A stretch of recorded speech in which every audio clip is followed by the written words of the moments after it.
अपने देश के लिए लड़ाई लड़ना आतंकवाद है तो फिर नेताजी सुभाष चंद्र बोस को भी आतंकवादी कहा जाना चाहिए। और जो इसे आतंकवाद कहता है, मैं ये कहता हूँ उसका इंसानियत से विश्वास उड़ चुका है। वो सिर्फ अपने फायदे के लिए काम करना चाहता है। अब नरेंद्र मोदी को आतंकवादी तक बता दिया सर। वो चाहे देश के प्रधानमंत्री हो, अगर वो ये काम करते हैं तो मैं ऐसे तमाम लोगों को गद्दार मानता हूँ जो मेरे देश को नुकसान पहुँचाने का काम करते हैं। कि भाई आखिर हमारी खता तो बताओ कि हमने खता क्या की है।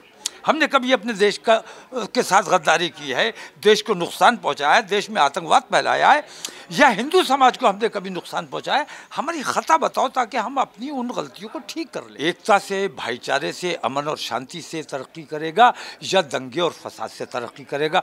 दंगे फसाद से जो लोग तरक्की करना चाहते हैं वो हमारे देश के गद्दार हैं। वो चाहे कोई भी हो, कि देश और किसी व्यक्तित्व में से किसी को चुनना पड़े तो आपको भी देश को चुनना चाहिए, क्योंकि आपने जिसे चुना है उसने देश को नुकसान पहुंचाने का काम।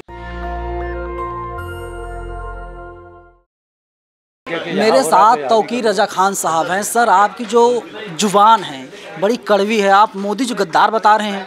मैं मोदी जी को नहीं, ऐसे तमाम लोग जो मेरे देश का नुकसान करते हैं, मेरे देश को खोखला बनाने का काम करते हैं, मेरे देश में बदअमनी का काम करते हैं, मेरे देश में हिंदू मुस्लिम एकता को नुकसान पहुंचाने का काम करते हैं, ऐसे तमाम लोग, वो चाहे देश के प्रधानमंत्री हो, अगर वो ये काम करते हैं तो मैं ऐसे तमाम लोगों को गद्दार मानता हूँ जो मेरे देश को नुकसान पहुँचाने का काम करते हैं। नरेंद्र मोदी लगातार देश के लिए काम कर रहे हैं। वे कहते हैं कि मैं देश के लिए सोता हूँ, जागता हूँ, उठता हूँ, बैठता हूँ। हाँ, देश के लिए वो सो नहीं पा रहे हैं क्योंकि उन्हें बेचना है।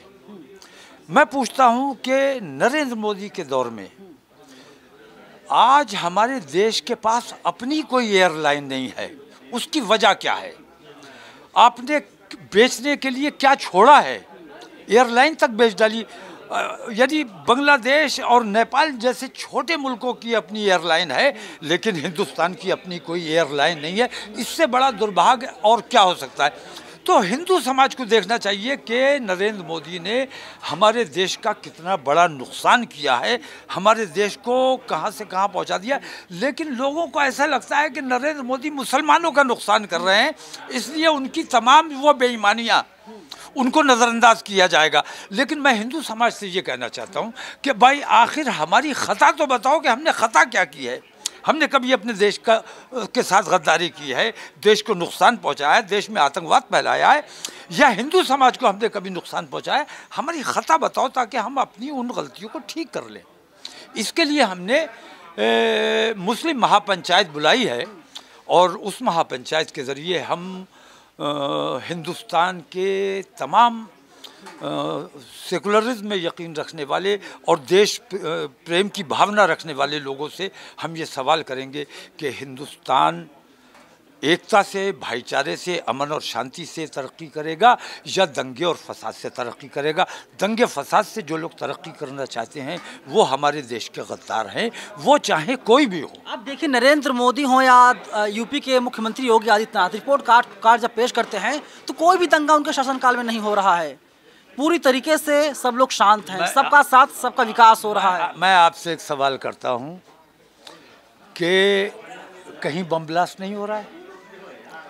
कहीं बम ब्लास्ट इसलिए नहीं हो रहा है कि 14 से पहले आप याद कीजिए कि कितने रोज़ाना बम ब्लास्ट होते थे। तो 14 के बाद वो बम ब्लास्ट बंद कैसे हो गया? और पिछले चुनाव के वक्त, ऐन चुनाव के टाइम पे पुलवामा हो जाता है, वहाँ बड़ा आतंकी हमला हो जाता है, क्या क्या हो जाता है। तो आतंकवाद के ज़रिए, बम के ज़रिए, बारूद के ज़रिए ये लोग सत्ता पर और मुसलमानों के खिलाफ नफरत फैलाकर ये अपनी सत्ता का काम नहीं कर रहे, बल्कि देश को नुकसान पहुंचाने का काम कर रहे हैं।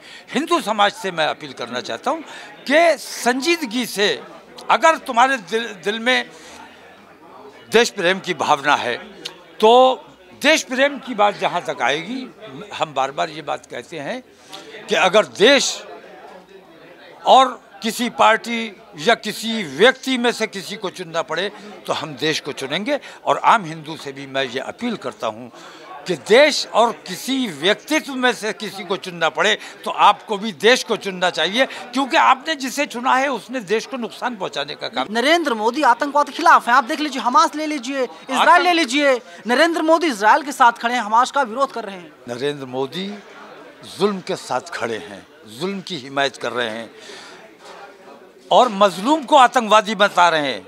अगर अपने देश के लिए लड़ाई लड़ना आतंकवाद है तो फिर नेताजी सुभाष चंद्र बोस को भी आतंकवादी कहा जाना चाहिए।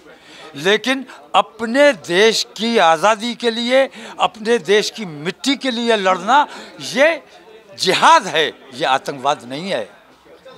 और जो इसे आतंकवाद कहता है, मैं ये कहता हूँ उसका इंसानियत से विश्वास उड़ चुका है, वो सिर्फ अपने फायदे के लिए काम करना चाहता है। अब नरेंद्र मोदी को आतंकवादी तक बता दिया सर। चलिए, तौकीर रजा खान है, साफ तौर पर प्रधानमंत्री मोदी को गद्दार बता रहे हैं और कह रहे हैं जो देश के खिलाफ काम करे असली गद्दार वही है। पूरी बातचीत पर आप लोग हमें अपनी राय कमेंट बॉक्स में जरूर बताइएगा। कैमरा पर्सन आशीष के साथ में नवीन मनंदन, नेशनल दस्तक, दिल्ली। नेशनल दस्तक की आपसे गुजारिश है कि अगर इसको बचाना चाहते हैं तो नेशनल दस्तक को सब्सक्राइब करने के लिए रेड कलर के सब्सक्राइब बटन को दबाएं, फिर बेल आइकन की घंटी दबाएं। नेशनल दस्तक को बचाने के लिए बहुत जरूरी है कि हर खबर को शेयर करें, लाइक करें, कमेंट जरूर करें।